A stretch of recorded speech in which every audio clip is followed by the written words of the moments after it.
ಇವತ್ತು ನಮ್ಮ ಸಾರಾ ಗೋವಿಂದರು ಹೇಳಿದಂಗೆ ಭಾಳ ನೋವಾಯಿತು.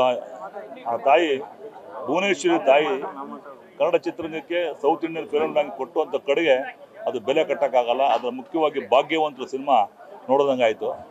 ನಿಜವಾಗ್ಲೂ ಇವತ್ತು ಒಂದು ಧೀಮಂತ ಮಹಿಳೆ ಇವತ್ತು ನಮ್ಮನ್ನು ಅಗಲಿ ಊರವಾಗಿದ್ದಕ್ಕೆ ಚಿತ್ರರಂಗದ ಅಪಾರವಾದ ನಷ್ಟ.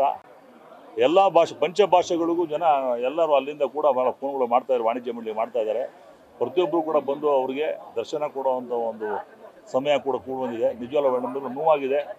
ಭಗವಂತ ಅವ್ರ ಆತ್ಮಕ್ಕೆ ಶಾಂತಿ ಕೊಡ್ತಾ ಅವರಂಥ ಕೊಡುಗೆನ ಅವ್ರ ಆದರ್ಶಗಳನ್ನು ಯಾವತ್ತು ಯಾವಾಗ ಬಂದಾಗಲೂ ಕೂಡ ನಗನಗ್ತಾ ಮಾತಾಡುವಂಥ ಪ್ರವೃತ್ತಿ ಅವ್ರೇನು ಈಗ ಹೇಗೆ ನಮಗೆ ನಿಜ ಜೀವನ ಕಾಣ್ತಾ ಇದ್ರು. ಕಳೆದ 2 ತಿಂಗಳ ಮುಂಚೆ ಯಾವುದೋ ಕಾರ್ಯಕ್ರಮ ಕರೆಯಕ್ಕೆ ಬಂದಾಗ ಕೂಡ ಅವರು ಭಾಳ ಖುಷಿಯಿಂದ ಚಿತ್ರರಂಗದ ಬಗ್ಗೆ ಚಿತ್ರರಂಗ ಬಾಳಿಸ್ಬೇಕು ಬೆಳಿಬೇಕು ಅನ್ನೋ ಭಾವನೆಗಳು ಹೇಳ್ತಾ ಇದ್ರು. ಇವತ್ತು ಅದೇ ಥರ ಬಂದಿದ್ದಾರೆ. ಭಗವಂತ ಅವ್ರ ಆತ್ಮಕ್ಕೆ ಶಾಂತಿ ಕೋರಿ ಅವರ ಕುಟುಂಬಕ್ಕೆ ಅವರ ಸಾವನ್ನು ತಡ್ಕೊಳ್ಳೋ ಶಕ್ತಿ ಕೊಡಲಿ.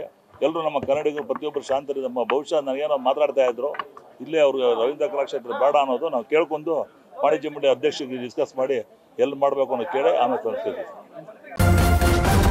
ನ್ಯೂಸ್ ಫಸ್ಟ್ ನಿರ್ಭೀತಿಯಿಂದ ನಿಮ್ಮ ಪರವಾಗಿ.